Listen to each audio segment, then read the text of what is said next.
You've reached Hotel Pacifico, your five-star destination for BC politicos. Press 4 for room service.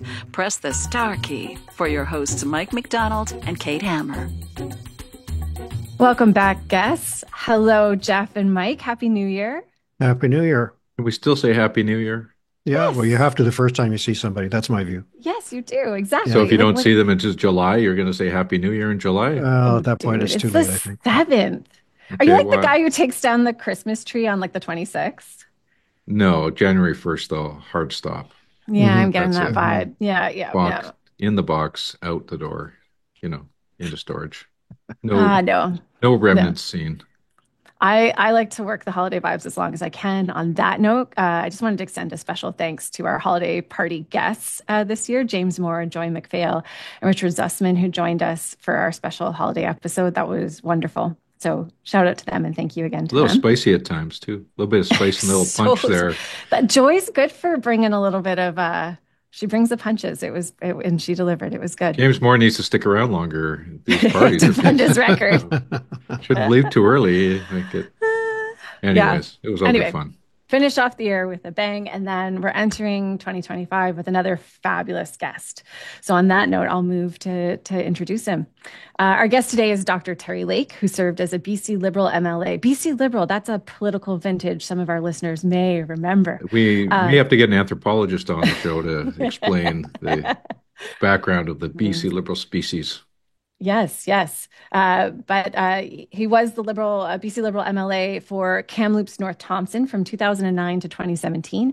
A veterinarian by trade, Dr. Lake operated on our human health care system for 4 years as Minister of Health, and before that, cared for our environment as Minister of Environment. Prior to becoming MLA, he was mayor of Kamloops back when Kamloops functioned rather well. And after he left provincial politics, he temporarily lost his senses and ran for the Federal Liberal Party in Kamloops in 2019, winning the silver medal in that competition. Congratulations, sir. Today, Dr. Lake is the CEO of the BC Care Providers Association, which is the leading voice for BC's continuing care sector, representing members who deliver long-term care and assisted living. Welcome, Terry, to Hotel Pacifico. Well, Happy New Year. It's wonderful to be with you on the pod. Big fan and looking forward to it. Well, it only took us 17 times to book you. Well, Mike, when you give me 5 minutes notice, I do have a job. Oh, Okay, fine. those do get in the way of I thought you were more podcasting nimble sometimes. than that, but here you are. Here I am, and exciting times, lots going on. Absolutely. I mean, I'm trying to think. I'd love to start, if you're okay, on healthcare. I want to pick it up because I think it's something we saw show up in the fall in the election in BC in an interesting way. And I want to start by setting up and kind of building on your experience as healthcare minister. You left in 2017. What has changed? We're talking now in 2025. What has changed since you left that office? Very little except the budget, which is about twice what it was in 2017. The reality is, and BC is not an outlier. We really have failed to improve the delivery of healthcare to Canadians. We seem stuck in a mindset that I think is antiquated. We are not taking advantage of opportunities. We are a victim of health human resources, and we haven't really broken out of that box, of provider heavy and failing to really consider the patient or the recipient of services at the center. We all say that, it has to be patient-centered, and yet we really have not delivered that to Canadians, and particularly here in British Columbia, where I mentioned the budget is almost double what it was. I think it was $17 billion, 17 to $18 billion, and now it's about $35 billion. And we've had a lot of announcements, a lot of good intentions, but we really haven't seen service delivered to British Columbians in the way that they expect. And I think the NDP government got, a really good idea of that in the election, because every election that I can ever remember, healthcare was always one of the top concerns, but never the ballot question. It's always the economy, as James Carville would say. But I think it's getting close to being the ballot election in some Canadian provinces when we're sending people to Bellingham for cancer treatment, when people can't get their parents into long-term care without a 1.5 to 2 year wait. I think people are rightly concerned about the delivery of healthcare, and yet we seem to be relying on sort of shuffling the chairs on the deck of the Titanic rather than really innovating and taking advantage of technological advances that I think would be helpful. So, Let's talk about some of the pressures on the system, because I want to see if you have got more to add to the list here. I mean, aging population, when you work with that on every day, population growth with surging immigration the last number of years. Um, as new technologies and treatments present themselves, people want them to extend their life, which it becomes more expensive, especially in the area of rare diseases. Um, you've got limited labor supply, shortage of doctors, nurses, driving up wage demands. You've got an infrastructure deficit. What else do you got? Well, I think you've captured most of them, but I would say that the aging population, again, that's something I deal with every day, so something I'm most familiar with. But I remember my first week as minister back in 2013, Stephen Brown and I sat down and we said, we've got to really review who's using the system. Where is the pressure going to come from? And back in 2013, we identified, the pressure from a growing and aging population.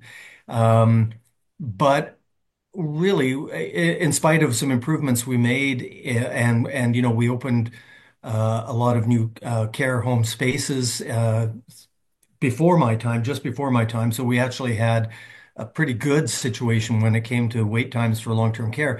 But we everyone in government sees aging, like climate change, as a problem that's existential, and yet it's just over the horizon. We'll deal with that later because we're dealing with the emergency room, we're dealing with cancer, we're dealing with primary care, and so we're putting off dealing with this aging population challenge, and we simply can't anymore. So I share in some of that blame because you get distracted by those other needs in healthcare. And we are just a few years away from 25% of the British Columbia population being over the age of 65. Now, that's not when they absolutely need most of that healthcare, but they're going to need it when they're 80 to 85. And over 85 is actually the fastest growing cohort of British Columbians at the moment. So unless we deal with seniors' care, the rest of the system is going to get backed up, as we're seeing now in hospitals when up to 20% of beds are taken up by elderly or people that really should be better cared for at home with supports or in long-term care or assisted living, but there's no space and no services in those more appropriate locations. So we've got the hospitals backing up, and that looks like we need to build more hospitals when really we need to have access and flow in the appropriate areas. And I don't think we're really focusing on that enough.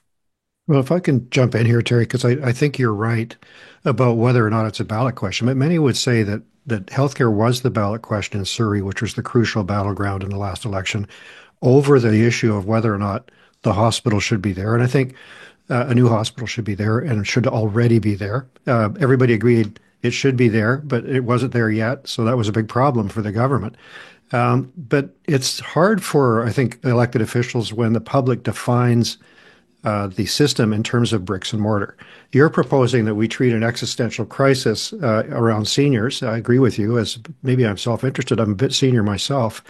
But the voters see it as a bricks and mortar thing. How do you break that? And can you speak briefly about the comment you made, because I can't let it go by, about being, I think, a victim of the health human resources system? I think it was a euphemism for something stronger. I'd like you to try to elaborate on that thought. Well, you're absolutely right about the bricks and mortar. Everyone loves a shiny new building, and no one was a greater proponent of expanding Royal Inland Hospital in Kamloops than I was. and people appreciate having those new buildings. But it wasn't that long ago, the Globe and Mail did a series on the end of the hospital. In other words, we were going to treat people in a different way, that we couldn't rely on these big buildings. They were antiquated. And the problem is that, just like long-term care, eventually you're going to have a cohort of people that need those buildings. So you have to have them. But to put all your eggs in that basket and, promise a new hospital in every community in the province is hugely challenging from a fiscal perspective, especially, government. Any contractor knows when you're building for government, you're adding 25% on right off the bat. And so it's really not an effective way to address the need. In terms of the health human resources, what I'm talking about, Jeff, is that a lot of the money that has gone into the health budget over the last 7 years has gone to providers, not to recipients of healthcare. Now, of course, physicians need to be well paid, nurse practitioners, nurses, physiotherapists, they all need to have a good living.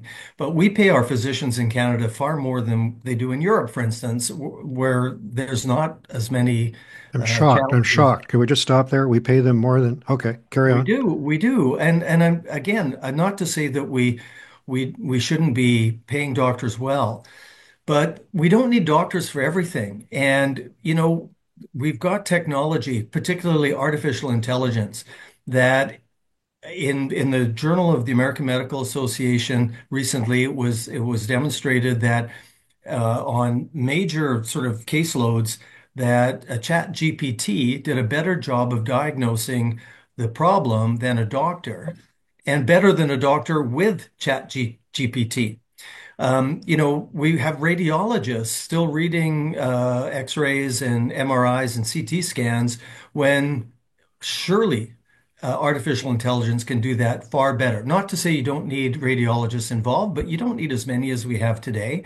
And we haven't really taken this innovative way of addressing the healthcare system. We haven't really taken it, by the bit, and really forced the question. For me, if I had a chat bot that I could talk to, that had access to my previous lab records, that had my health history, and I went through a series of questions with a chat bot, that chatbot could really serve up to the primary care physician or nurse practitioner when I did see them. They would have ordered all the tests I already needed, so that when I do see the human, I'm using their time productively. And I don't think we really even started to think about that, when I think a year from now it will be, I think, very obvious that we should be doing that. It's interesting because I think we have, I mean, to your point about, I was, interested when you were sort of raising innovation as a key piece that needs to happen more within the system to improve costs. And actually before you went there, I sort of went to the idea of like, well, we've seen innovation and efficiencies achieved.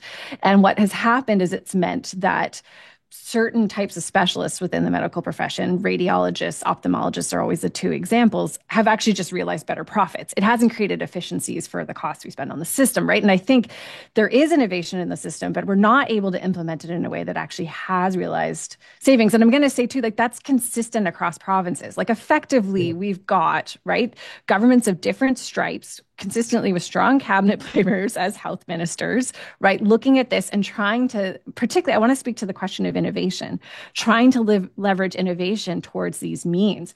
I'm curious for you, do you see innovations now that we could be implementing that we could directly translate rather into improved profits for providers within the system, for efficiencies for taxpayers and those who fund the system? No, it's a very good point, Kate. I mean, we had ophthalmologists, for instance, they used to get a certain fee for every cataract surgery. Technology allowed them to do 3 or 4 times as many cataract surgeries in the same amount of time. And what were we able to do? A 20% reduction in the per procedure fee. So you're right. They were able to do 3 or 4 times as many, but only a 20% reduction in each procedure. So, but that's part of the other problem, and I'll probably get a lot of physicians angry at me, and I don't want to pick on physicians You because already have the radiologist pissed off at you. I can tell you right now. look, everyone loves our doctors and our nurses, and we do, but taxpayers, we've got to really address this. And what we tend to do in BC and same every province, we say to the physicians who essentially act as a very, very powerful union.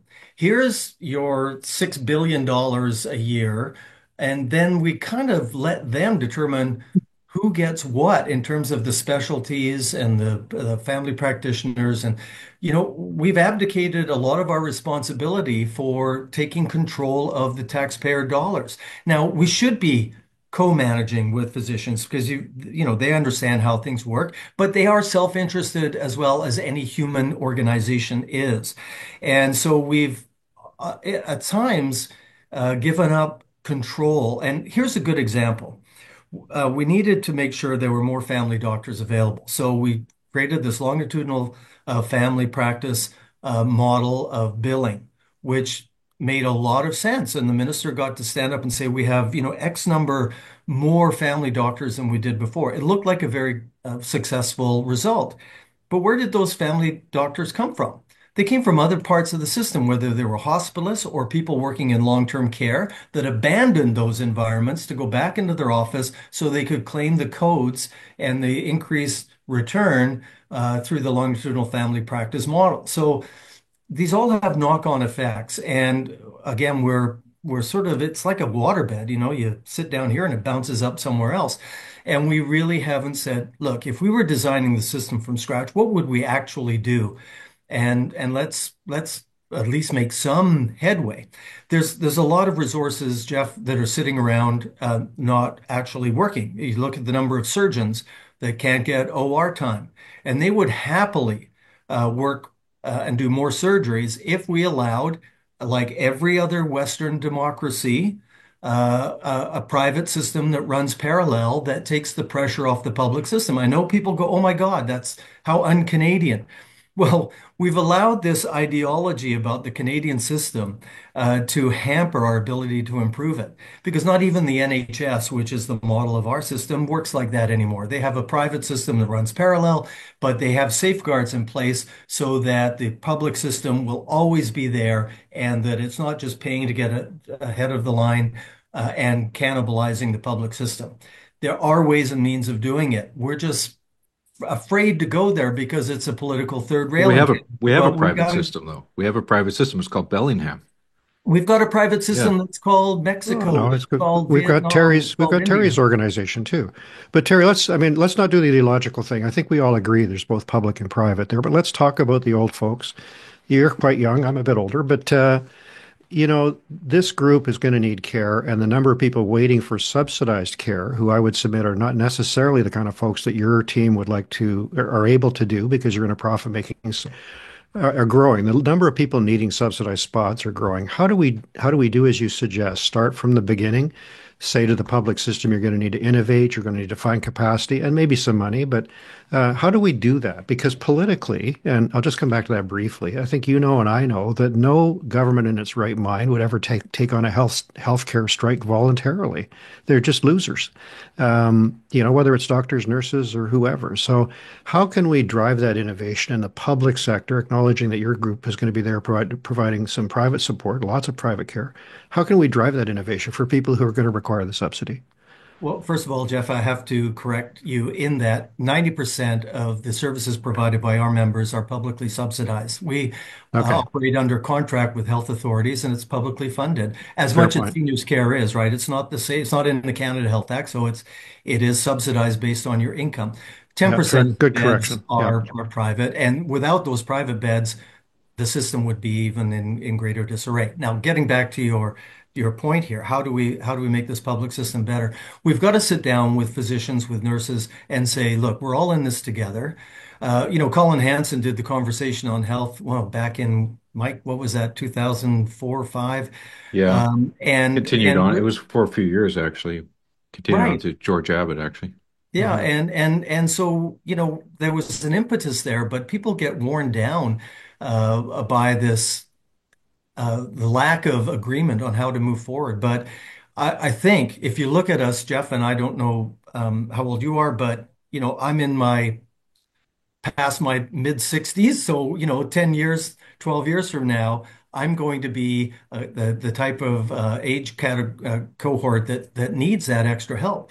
And with so many people in that, I think that's going to put a lot of political pressure because they vote, and there's going to be political pressure to solve these problems. So if we don't solve them now, there's going to be a health revolution, if you like, because there's so many people of your age, my age, and at some point Mike's age that is going to be demanding the care that isn't currently there for them.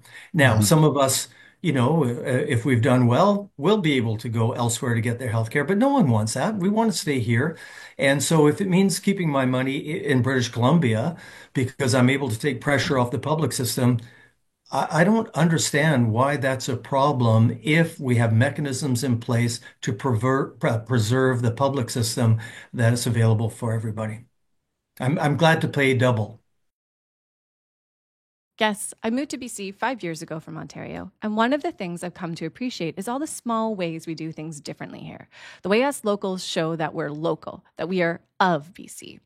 Some things are obvious, like the way we embrace rain gear and how grown men and women wear adult-sized splash pants to the office. It rains here all the time, but we don't complain about the weather. We complain about ferry delays and the lineups at Seventh Heaven. Sometimes it's more subtle, more values-based, like how we embrace mountain views, but not always the advice of dentists to put fluoride in the drinking water. And milk comes in a plastic jug or carton, not a plastic bag. That's too Ontario, like the Maple Leafs and Drake. From the very beginning, Hotel Pacifico's presenting sponsor TELUS has been of and for BC. 20 years ago, their first office in the Brian Canfield Centre in Burnaby was affectionately known as The Boot, an obvious reference to a Blundstone. And TELUS has stayed true to their BC roots and commitment to community ever since. It shows up in things like the $18.5 billion in investments in network infrastructure, operations, and spectrum TELUS has committed across BC over 3 years. After years of supporting reforestation efforts, TELUS just planted their 1 millionth tree. That's a total equivalent of 20,000 acres of forest and an area 20 times the size of Vancouver's Stanley Park. When British Columbians partner with TELUS, that is an investment that comes back to our communities through jobs, infrastructure, community giving, and government revenue. When TELUS wins, BC wins. Because we're all in this together. Even Drake. Maybe we should send him some splash pants. I just want to pivot to another important public health care issue, which you dealt with as minister, and it continues on today, which is the drug crisis, toxic drug crisis. Yeah. And I believe when you were minister, that was when it was declared a kind of a public emergency. Is that the Correct. right? Perry Kendall, who was the Yeah. medical health officer at the time, declared the emergency. And, Perry and I worked really well together and very closely. And I remember saying to Perry, um, who was a great colleague, by the way, he didn't treat me like I didn't know what the heck was going on. He didn't pat me on the head. We had real conversations about these things. And, I said, do you think this epidemic will uh, resolve itself, burn itself out like every epidemic does? And he said, yes, Minister, because he'd been through a similar situation in the 90s with heroin supply, and it all just kind of corrected itself. Well, that was not going to happen. And it was a surprise to everyone when it just got worse and worse and worse and worse for many reasons. Obviously, the marketplace of illicit drugs is a very powerful one. And with China and Mexican cartels and just the supply chain, it became very easy to supply very cheap, powerful drugs that were very addictive, unlike anything else. And, but if you'd asked me back in 2016 when we declared the emergency that we'd still be talking about it in 2025, I would have been stunned. It is clear that we haven't made the progress, although we are seeing the numbers drop all over North America. And again, I think that's due to the drug marketplace, not because of anything anyone's putting into policy. But we The, do need to have a more comprehensive policy. the pendulum's been swinging back and forth towards legalization, then back to toughening up rules and voluntary treatment. Where do you land on that spectrum somewhere yourself personally? Well, I've always been a believer in four pillars, and we've seemed to have gotten away from that.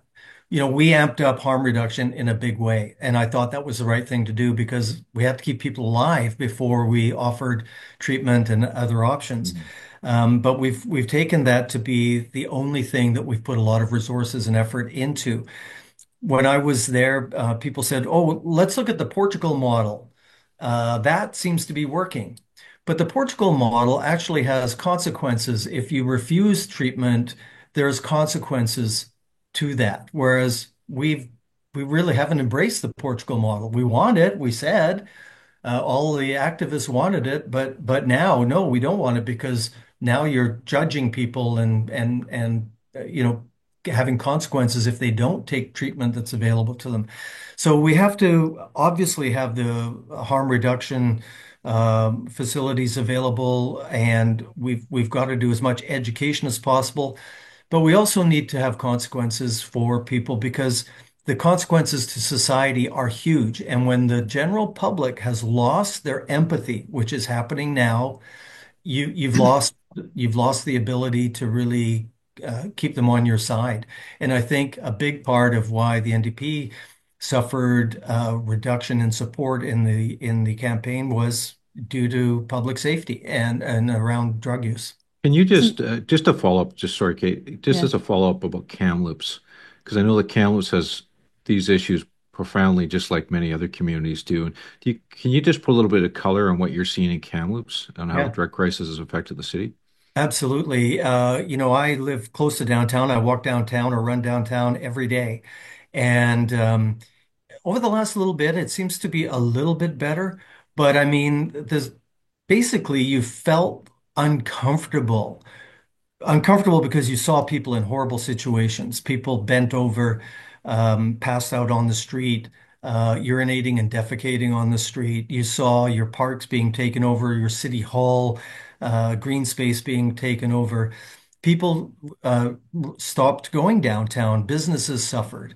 So I think that picture can be described in many of our medium and larger centers throughout British Columbia and in many parts of Canada and the United States. And that's when the public says, look, this is not compassion. To allow people, when it's minus 10 degrees, to be sleeping and having to find somewhere to go to the bathroom in that situation, that's not compassionate treatment of people. But we're afraid to be seen as right wing or extreme when we say that there's got to be a better way to approach this. And people in Alberta, for instance, they get a lot of flack from the way they are approaching it in Alberta. And I don't know if it's the right thing to do, closing down supervised injection sites there and setting up recovery centers. But at least they're trying something different, whereas we seem to be doing more of the same, and I'm not sure it's really helping. It's not just Alberta, Ontario too. Like we're seeing a big wave of, and it's responding to what you were pointing out of sort of people feeling a lack of empathy, a bit of tiredness. I think the support for harm reduction is quite high. I think we've discussed on the show some polling that shows that people actually do really believe in it, but there is a bit of exhaustion, I think. I'll point back to the election, and maybe I'll pull this into the discussion about the election in October, right? Because we saw that video come up of the mother filming the drug users outside of a fast food restaurant where her children were having ice cream. And I'm curious what you think, like, you know, why did we see, is this one of the reasons we saw the results in Surrey and Richmond swing so much more favorably for John Rusted and the Conservatives compared to the NDP? I think there's no question. You look at the rise of the Conservative Party, BC, there's lots of factors and political factors, but a lot of it is people just exhausted with a progressive approach. And I hate to be judgmental about progressive. I'm progressive. Like I like to think I'm progressive. I've been a liberal my whole life, and I think of myself as progressive. But even people like Ezra Klein from the New York Times, Fareed Zakaria of CNN are pointing out the progressive governments have, set up these expectations that they haven't been able to realize with actual results. And he compared New York State to Florida and the amount of money spent on programs and the poor results that are happening. We're seeing this backlash against progressive governments because good intentions don't get you good results all the time. And I think we need to focus more on the results, than we do on the sort of performative good intentions aspect. And I think David Eby is very aware of this. I had an opportunity to have a conversation with him, and I know that after seeing the results of the election, that they are focused on getting results, and so I wish them well. I really do. This isn't political for me. I want British Columbia to get better in terms of social outcomes, economic outcomes. So I really wish him luck, but he's got to be results focused, not just intentions. But I So, think like one of the points you made, sorry, Jeff, one of the points you made was about this idea of consequences for not seeking treatment. And isn't that a way just returning to the system that brought us here in the first place? Like, if it's just about if you don't get treatment, I'm assuming I don't know the Portugal model well, but if you're talking about incarceration, I don't know that that's going to get us. That's going backwards, isn't it? No, well, it depends how you look at it, Kate. I mean, in California, their prison system has the best recovery treatment programs available, and that's what we should be doing here. And in fact, I know that's what they're starting to do here. PHSA runs the medical system in the provincial jails, and they actually are looking at providing excellent recovery opportunities. So while you've got someone in that situation, then that's the opportunity to give them the chance to have a better opportunity when they leave. But at the same time, you can't expect people to spend their hard-earned tax dollars always giving, always giving, always giving, and not have a quid pro quo. I think as citizens, I don't care who you are, there's a responsibility you have to the common good. And I we talk about compassionate treatment. I think there are ways and means of compassionate treatment. Of course, we think about Riverview in the old days. No one wants to go back to that, but there is a place for compassionate mandatory treatment. I've had family members in this situation, so and I know so many families that have just been that are touched by this, and our family lost a family member over the holidays.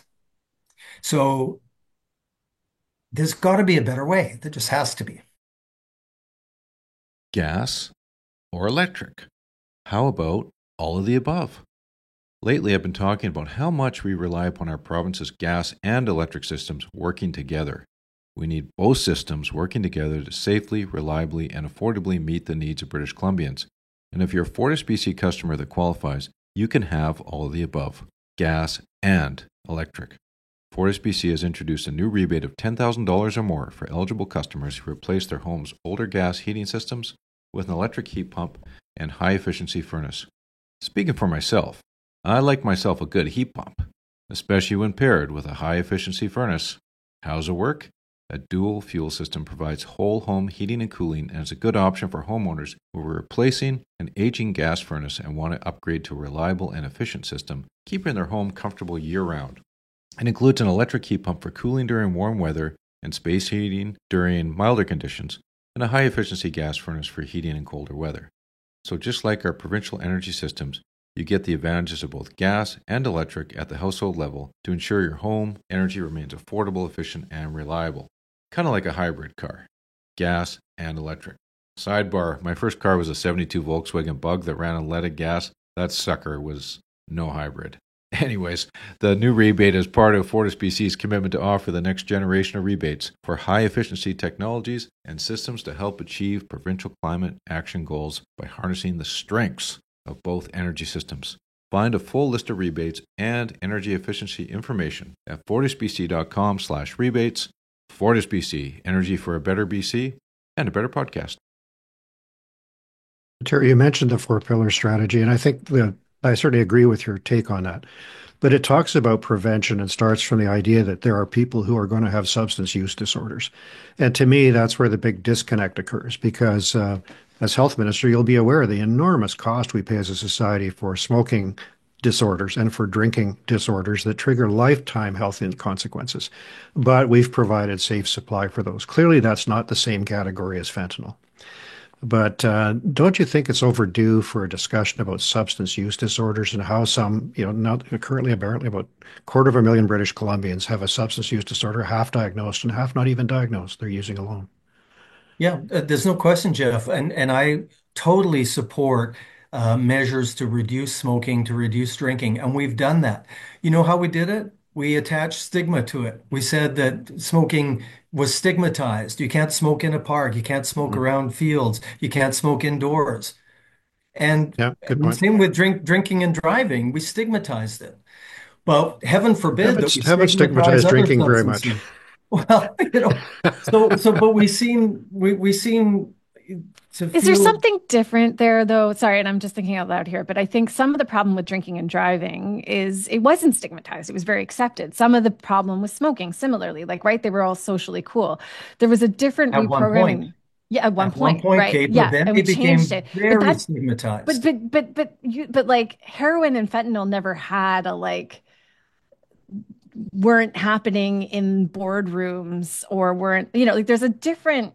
Well, I would suggest that cocaine use was happening in many situations, but so it is not a perfect analogy, and I don't mean to simplify it. But what I'm saying is we have gone too far to say that this isn't your fault. This is, these are all things that were beyond your control. And so we don't, we just want to provide safe environment for you. We had people in long-term care homes using substances and nurses that were affected by that and visitors coming in and selling drugs to them. I mean, it's gone just too far. And so we have to pull it back. Of course, we have to have compassion. We have to have harm reduction. But at the same time, we have to be cognizant of losing the public on this.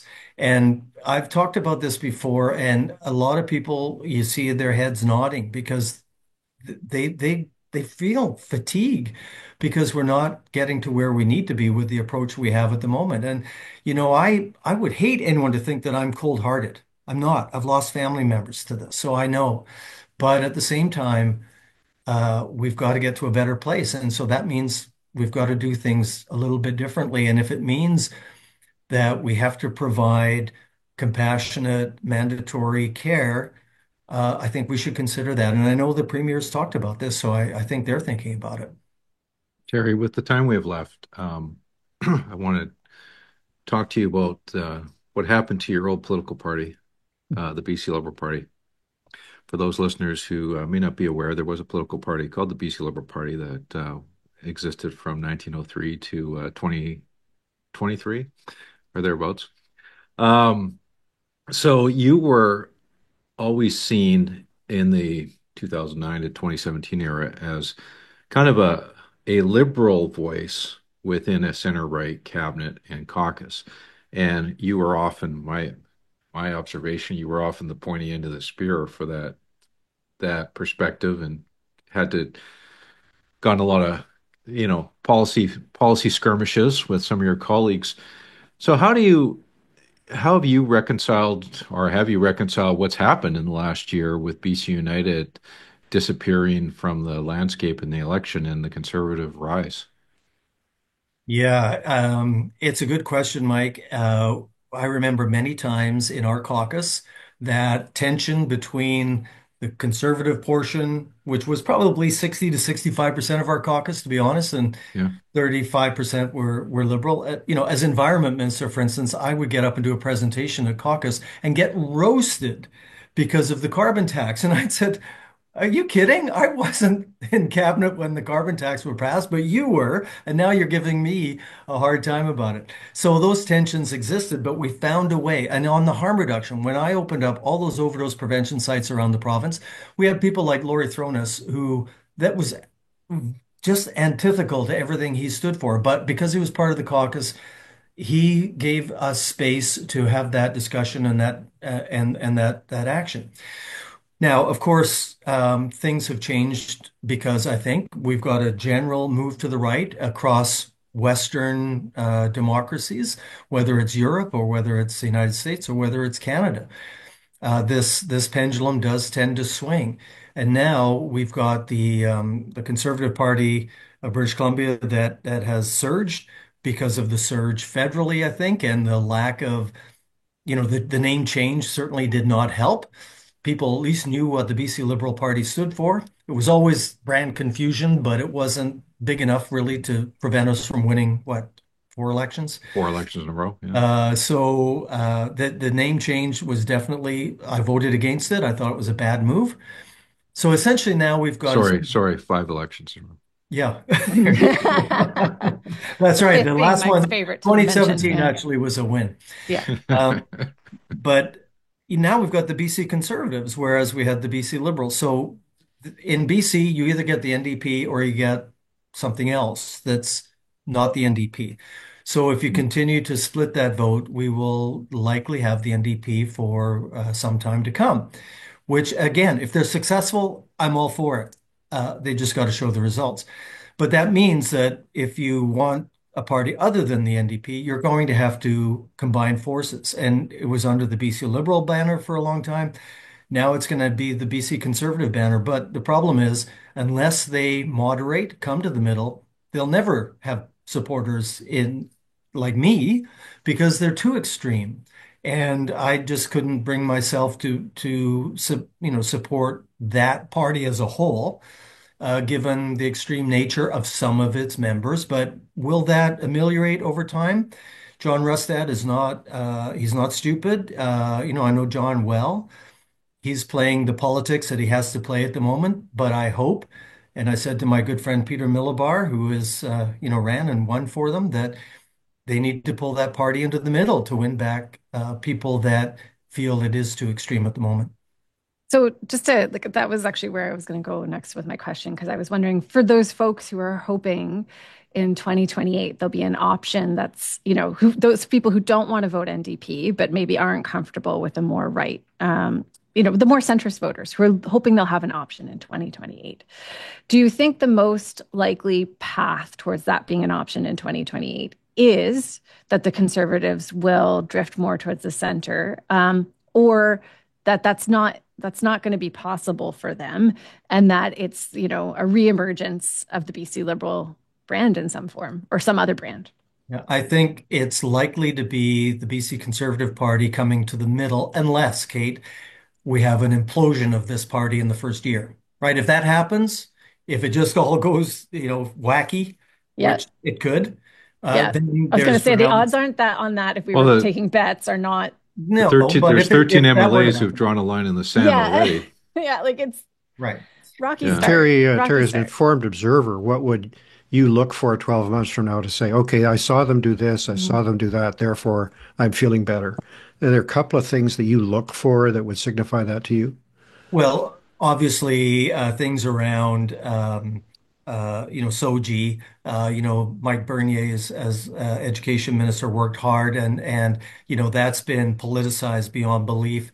So they've got to understand that that wasn't an effort to radicalize anyone in the school system. It was just providing information. Things like that, LGBTQ issues generally. Um, if they're not going to consider what ramifications for climate are with policy, again, that's that's going to lose a lot of people. And of course, on the Indigenous file, I think that's a big one, that if they are not willing to walk down the path of reconciliation in a meaningful way, that they won't ever get the moderates on side. Underneath that, Terry, I think, some of the battle for this id of the BC Conservative Party will be about how they interpret their own rise. Do they see it as sort of a success of what they did, of what John Rustad did, some of the positions he took on SOGI, and some of the candidates he brought in who took some stronger stances, or do they see it, or do they interpret it more as something that was more circumstantial, right? Maybe helped by the federal Conservatives and sort of the BC Liberals' own sort of moving into the back of the scenery.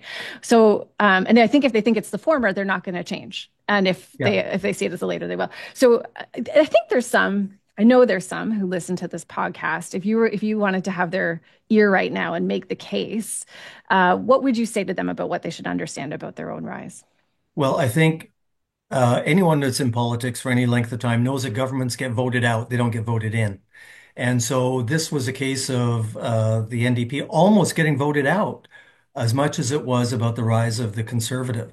So a lot of people were just fed up and were placing their vote, and they only had really one option. Whereas if the BC United had stayed around, there would have been two options. So I don't think they should overinterpret the support they got as license for their ideology.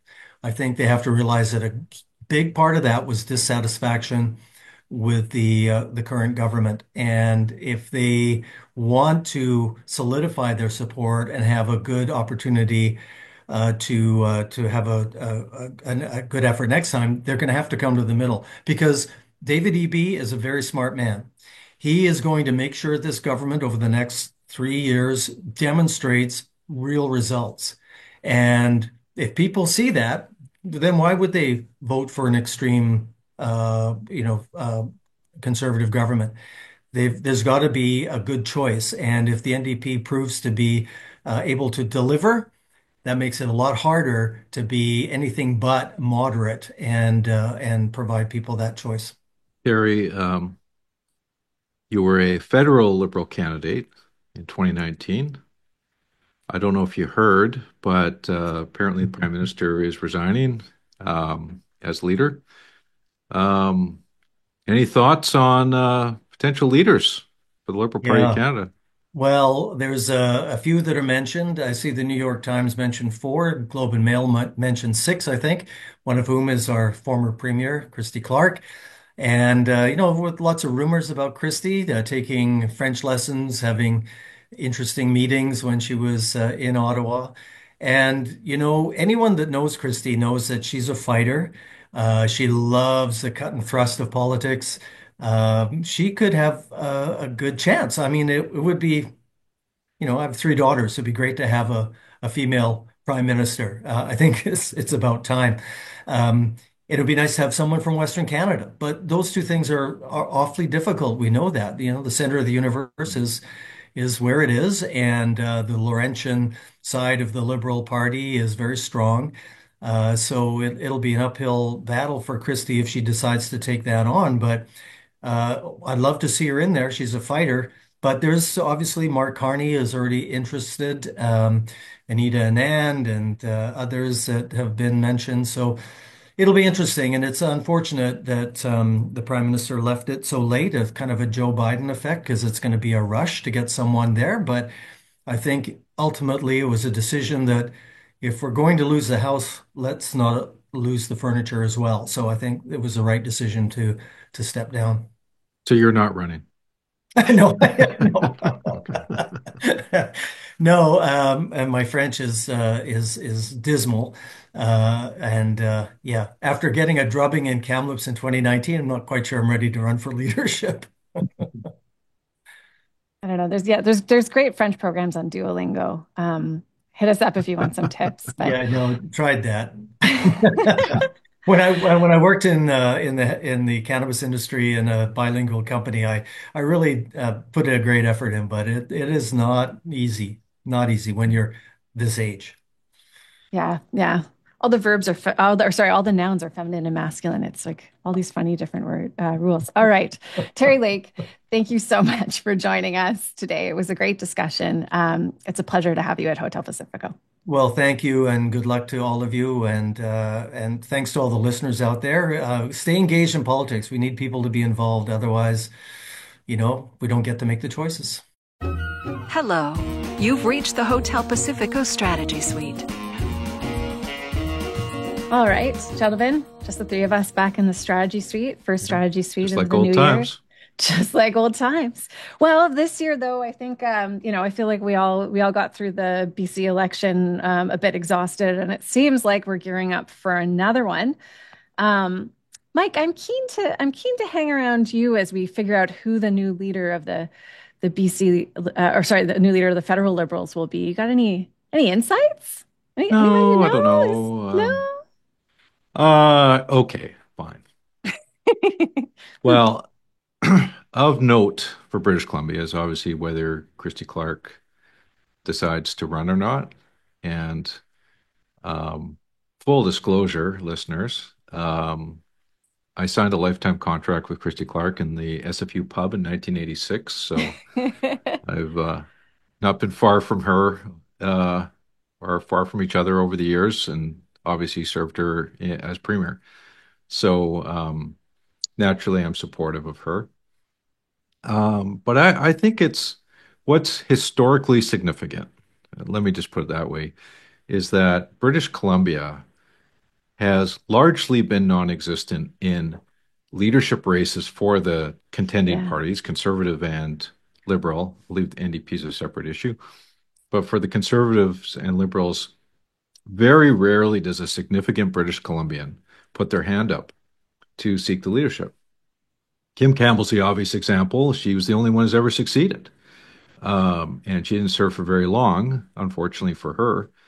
But she's the only, what I would say, only real like homegrown British Columbian who's ever made it. And there's been others with some affiliations with British Columbia, like John Turner. But only Kim Campbell's the only one who's ever made it.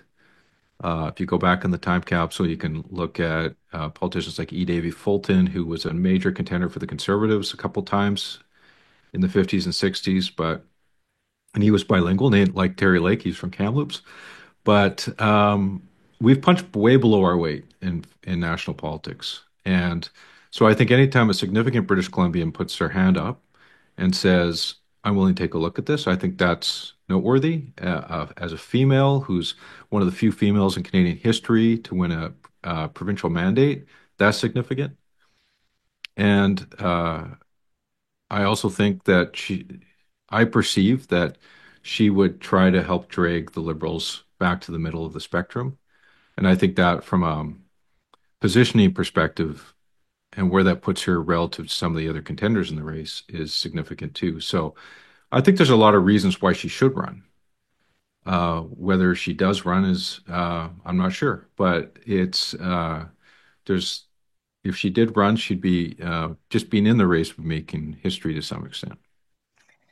It's interesting, like this race, because I was thinking it like on paper, this should be one of those ones like an odd race because the federal liberals are so far behind in the polls, right? It's like it should be one of those ones where the sort of the dark horse or the sort of odd, the sort of different candidate has more of a chance. But we're seeing a lot of really big names throw their hats in the ring.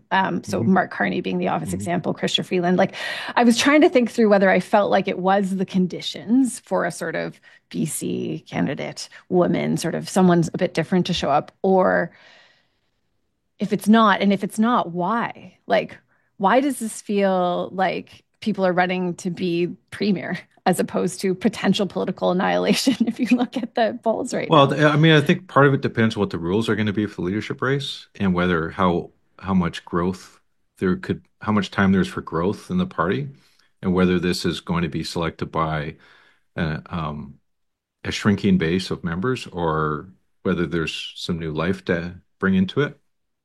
But I think members will have to conclude on their own which of these leaders is the best rival to Polyev. And um, both in terms of a campaign, but and what happens after, and I Are think you most making a people, case there for distance from Justin I don't think I Trudeau? have to make the case. Yeah, I mean, but I that's what, think it's sorry, but pretty that's what you're apparent. saying. Like, It's yeah, but more than to that run though, against it's Polyev. also like, and I'm just saying everyone can make up their own mind, but it is it a obviously Christy in Christie's case she's seen as a fighter, but there's different styles that people can choose from in that leadership race, and they all contrast differently with Polyev. And picking up the pieces afterwards if the party does lose. Obviously, you don't concede going into an election, but it's a tall order for the Liberals to win under any circumstances in this coming election.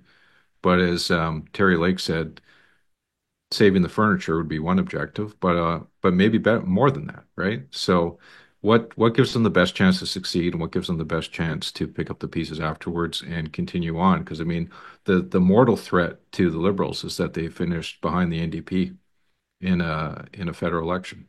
and that would be, it's happened before. It happened in 2011, but a combination of the untimely death of Jack Layton and the rise of Justin Trudeau reset it. But it doesn't mean it can't happen again. Oh, Jeff, you're on mute. It's the first time we've ever said that on I know. We this never show. had to say that. We've Yeah. never I don't had know how that that. happened. Yeah. Sorry. It's okay. But Mike, It's fun. apart from the mechanics, and I'm not never clear whether you're a support, not you, but whether one is a supporter of the Liberal Party or a member or all of the guff about that stuff. So the rules aren't settled yet. But to get to Kate's question, the reason why we punch below our weight is because we don't have very much weight. If someone's running for the leadership of Canada, the question that's going to be asked is, can you deliver Ontario? Hard question for Christy Clark to answer. Even harder to say, yes, I can deliver Quebec. It's not even clear if some of the folks here in BC who might run will know who to call in some of those places or have those connections.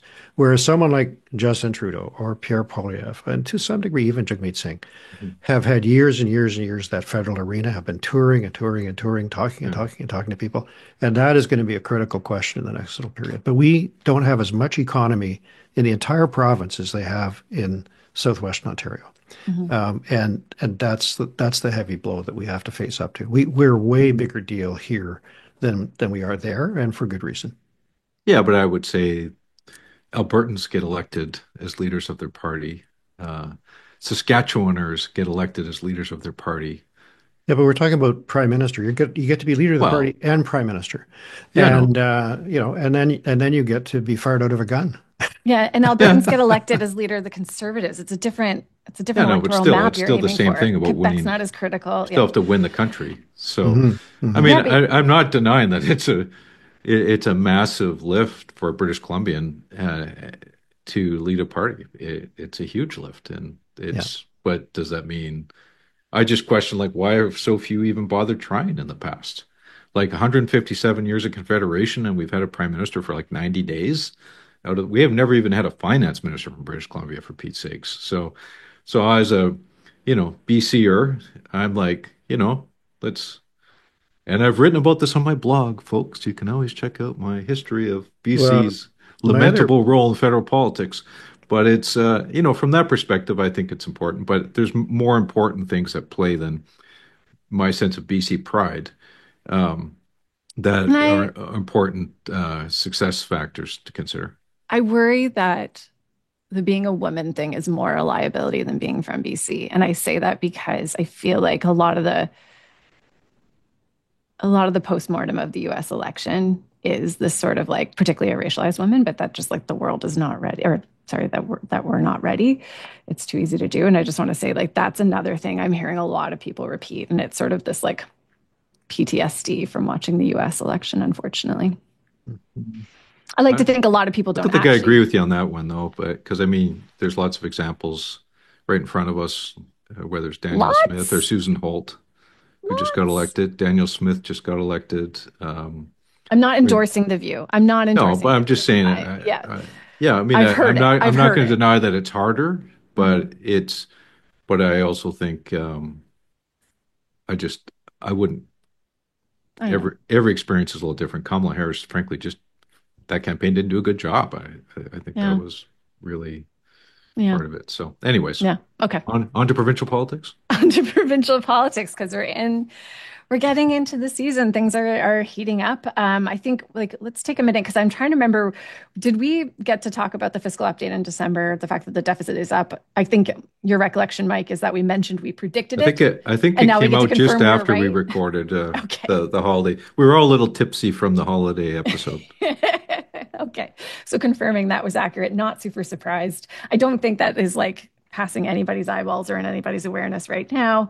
Um, let's see what is coming up, let's say, and what might get a little bit more attention is the BC Natural Resources Forum in Prince George. And I'm going to say, it's a must attend event for certain groups, for resource companies, the dirt ministers, the public servants. But I think one of the things that might punch above sort of just the group and the people who must attend is I think this is an opportunity for the premier to start pivoting and talking about growing the economy and making his pitch for what that case is. I mean, actually, can I start with you, Mike? Can you lay out a bit more of what the BC Natural Resources Forum is? Who goes? What's it about? Yeah, and shout out to Sarah Weber, who's the organizer and has been organizing it for a number of years. Prior to that, Dan Jepson, and they've done a really good job of taking a conference that was actually started by BC Liberal MLAs, Pat Bell in particular, and Shirley Bond, about 20 years ago. And it is transformed into an event that is nonpartisan and um, was fully embraced, Jeff, by your government and John Horgan when they came in. And it's been an important forum for industry and government and stakeholders to talk with each other. And the value of these conferences, I mean, is usually not, although the sessions are very good, is usually in the hallways and the quarters where relationships can be built and people can understand each other a little bit better. So for 2.5 days in Prince George in the middle of January, over 1,000 people show up, which shows a certain depth of commitment, I would argue, to go to Prince George in the middle of January, with all due respect to the Tourism Bureau of Prince George. And a strong First Nation component too.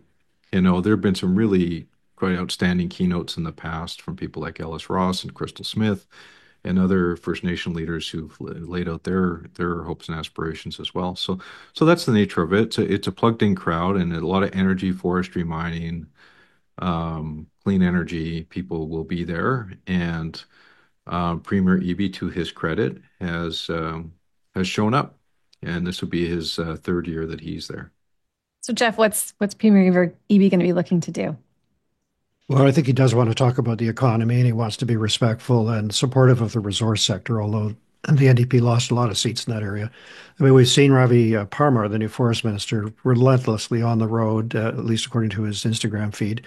And I think yesterday he announced a transfer of some tenures to some First Nations that he says is going to regenerate some jobs. But he's fighting an uphill battle because of the shutdowns and layoffs that occurred last year, which are very serious, and then the emerging problems with tariffs beyond softwood lumber. Softwood lumber is not solved, and now we're seeing the new Trump attack.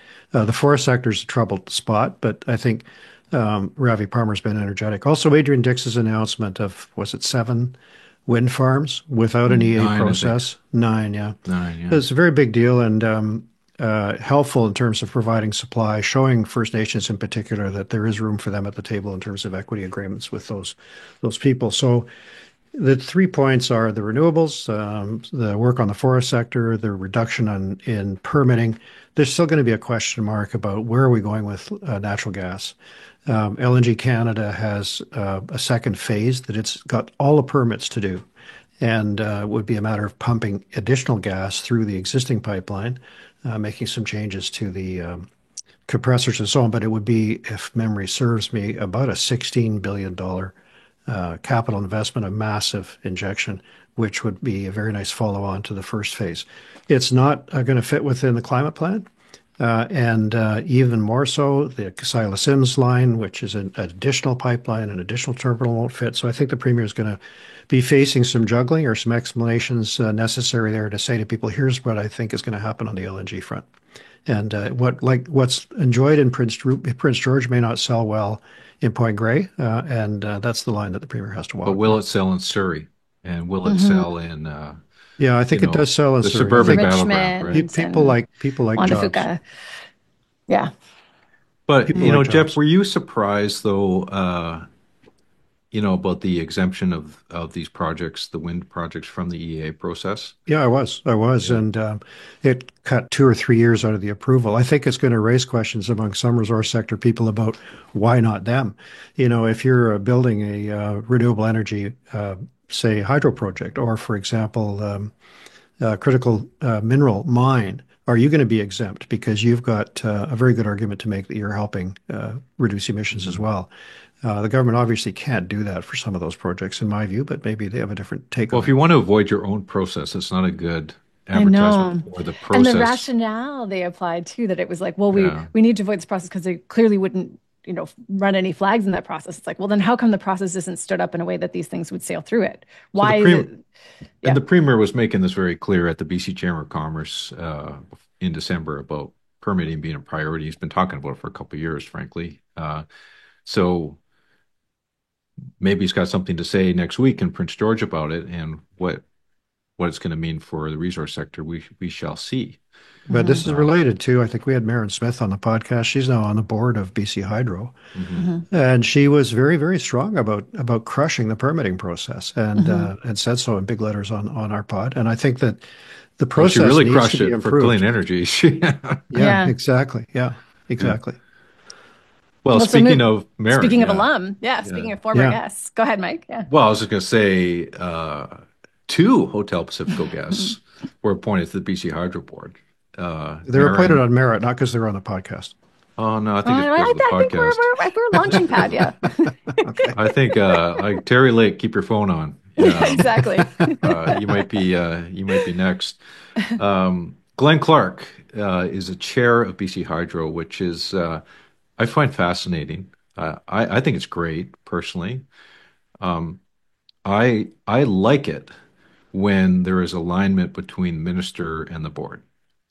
I think it's good for the Crown, or whether it's university or Crown. I think it's good for them because they know exactly what Victoria is thinking, and Victoria will know what the Crown is thinking. And when they get misaligned, they'll get realigned, hopefully. And I don't think you could have a stronger alignment than Glenn Clark and Adrian Dix. Like it will be a fascinating mind meld, and how that impacts BC Hydro. Like, if BC Hydro's got a lot of smart people there, but they'll really have to be on their toes now. And it's not at BC Hydro, but it's in Adrian Dix's portfolio, which is all of the Clean BC and climate planning, which includes a whole bunch of other discussions with oil and gas and so on. So it's going to be a really interesting year for BC Hydro, because at some point maybe it'll be Glenn who pulls the switch and Site C starts generating electricity. And the minute that happens, they've got to onboard the cost of Site C into the rates. And so that's going to create some pressure on BC Hydro rates. And then the clean energy call will ultimately put some pressure on BC Hydro rates, because the cost of the clean energy is going to be more than the diminishing cheap power that BC Hydro has in its portfolio from the dams that were built in the 1960s. So keeping rates at the rate of inflation is going to be very challenging for any government of any stripe to contend with. But I think energy is the economic policy of many governments these days. Yeah. And we'll see what happens with, Premier Eby when he speaks up there, but maybe more so to look at the budget and see what they're doing there, to your point, Mike, about whether or not they're prepared to tolerate some of the inflationary pressures that you get with some of those rate increases. Otherwise, they won't be able to bring the power on. Okay. And while we're on the topic of Hotel Pacifico alum, former guests, we have another one who landed a job who's a former colleague of yours, Mike. Yeah, well, I mean, it's been a great couple of weeks for Hotel Pacifico guests. Kim Hackstad. Are we recruiting for guests right now? Is that what's happening? We're an outplacement firm. Kim Hackstad, who is Deputy Chief of Staff to Christy Clark, and someone I've worked very closely with in the past, was recently appointed as the CEO of COFI, Council Forest Industries, which, and she'll take over from Linda Cody, who's a veteran of the industry and environmental policy over the years. Kim really understands how decisions are made in the within government and the pressures that come from outside government. And I think it's a fascinating choice by Kofi. I think it's an inspired choice. I think she's a great strategist and great listener, and I think she'll serve the industry well. But that's they're going a different route than they have, they're going a different route than people may have expected. So I think it's good for them, for the industry, recognizing that in this time where they're facing profound challenges, both from Trump and from economic, that they're maybe looking a little bit outside the box there. It is shaping up to be a very exciting year for Hotel Pacifico and for BC politics. So let's get ready for that with a drink. Let's raise a glass or take a shot. Time to raid the minibar. I'm going to raise a mug just to get in there. Oh, Yeah, I got invited to it. again. I got invited to a different podcast. This is called Van Color. This is Yeah. Van Color. Oh, Thanks wow. to Mo Mir. We had a lot of fun the other day. But I'm raising my glass actually to Adrian Dix, who we already talked about, so I'll keep it brief. But Adrian literally kept the lights on over the Christmas break with his sudden announcements about the renewable energy and the appointment of the new board group, which included a couple other people who are interesting. I think Canfor CEO Don Kane, but also Bryn Burke from the building trades. It was quite a turnover there. I think I've got them all now because we mentioned the others, but a good mix of people with a whole new leadership change there under Glenn Clark at Hydro. So it'll be very interesting to see what happens because Hydro will be a big story in the months and years to come. Yeah, and I just think generally for those people involved in energy issues, they're realizing that they're getting a minister who is really going to go deep on the details, Mm-hmm. and really, that, and that's, I think industries would welcome that, right? To have Mm. ministers that get deeply engaged in the issues. So it'll be interesting to see how Minister Dix, how that unfolds. Yeah. Um, yeah, I'm going to raise a glass in memoriam to a couple people, and I feel at times we get a little weighed down with the people in our political lives that have been passing in the last few months. But there's a couple that I can't let pass without mention. Um, and in December, may have briefly mentioned this before, but Nilo Edwards, who was the head of the First Nations Major Project Coalition, I'd mentioned him on the pod in November because of an honor he received as one of Time Magazine's 100 climate influencers. Um, Sadly passed away in December, and at a young age, and he'd been someone I'd known for over 20 years from time when he was a teenager getting involved in politics from the town of Sointula, and was a remarkable young man who made an impressive impact on how First Nations economic reconciliation unfolded. And uh, a lot will be said and written about Nilo's legacy, but a remarkable story of someone who kind of emerged from the northern tip of Vancouver Island and made a remarkable national impact on how projects get financed with Indigenous participation. So I wanted to honor Nilo, and also someone in my life who I worked for at the City of Vancouver. And Jeff, you probably would have crossed paths with Janet Fraser, who was the longtime executive assistant, and that was the title then, but really it was chief of staff to Mayor Gordon Campbell. And she went on to serve him in provincial life as well. And then she went back to serve as chief of staff to Philip Owen. Um, but more than anything, Janet was a trailblazer with women in Vancouver and British Columbia in terms of championing their careers and their prospects, and supporting women advancing in all walks of life. So Janet passed away recently, and I wanted to honor her as well and the role she played in public life. Here, here. I'm also going to raise my glass this week. I'm going to raise my glass to Pierre Poilievre. And this comes from actually, been watching a lot of the reaction to Justin Trudeau's resignation. And, there was a lot of hand wringing about what it would mean for Pierre Poilievre in terms of, can he continue on the tack he's on without offering more kind of policy specifics? Now that Justin Trudeau is gone, can he continue just to complain about him without articulating what he's going to do? In contrast, so I actually went because I was doing a bit of a scour of his socials, partly because I was just curious to see how he was positioning some of the folks running for Liberal leadership or who are playing with the idea. And I went on Instagram. I follow all sorts of leaders of all sorts of stripes from across Canada on Instagram. And it's a pretty regular thing that you see who else follows them, right? And it is entirely actually all your other political friends and folks who work in GR and who have professional connections to this universe. I have never had the experience I had when looking at Pierre Poilievre's Instagram profile and looking at who else follows it. It was like all the normies in my life, all the people who don't give a shit about politics are following him. And they're following him on Instagram, not because they want to know his policy positions or they care about what he's going to articulate about the housing crisis or the economy. They care because they find the content he puts there satisfying and entertaining. It speaks to something they care about. It feels like, I'm going to extrapolate here, but I'm going to say it feels like he gets them. They feel seen. So it's me saying to folks who are wringing their hands about Pierre Poilievre needing to be more specific on his policy positions, like, nope, he doesn't. And hats off to the team leading his socials, because there's something working very well. And that's it for me this week. That's it for us. Okay. I want to thank our guest, Terry Lake, for joining us at Hotel Pacifico. I want to thank our presenting sponsor, TELUS, and Fortis BC. We will see you next week, guests. BC, you can never leave. Check out time at Hotel Pacifico. We hope you enjoyed your stay.